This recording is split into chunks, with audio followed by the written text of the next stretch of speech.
how much of a threat is this new partnership to Uber?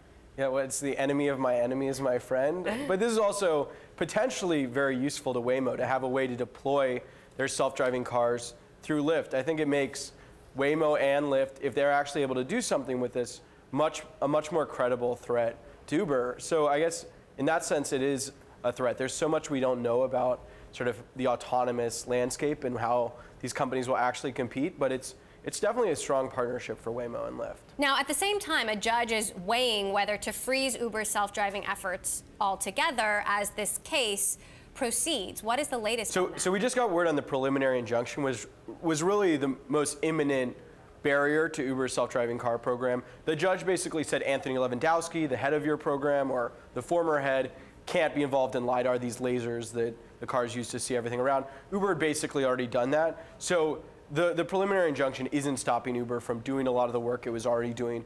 Uber can keep going forward. So that's not a big of a threat. I think the threat is more just the judge seemed to say things that looked pretty good for Waymo and therefore bad for Uber's defense. Now, some industry observers have mentioned that Uber doesn't actually need the technology that was supposedly stolen from Alphabet, from Waymo in order to build their self-driving cars. Is that true? I mean, all along, Uber's been using Velodyne LiDAR to sort of see what's going on and then has been researching their own method. Now, the problem is Velodyne just doesn't have enough LiDAR for Uber or any of these other companies. It's expensive. At the end of the day, if the goal of self-driving cars is to be cheaper than human drivers, you know, the companies sort of want to be able to develop the technology to make it less expensive down the road. So, net-net, are Uber's self-driving efforts in peril?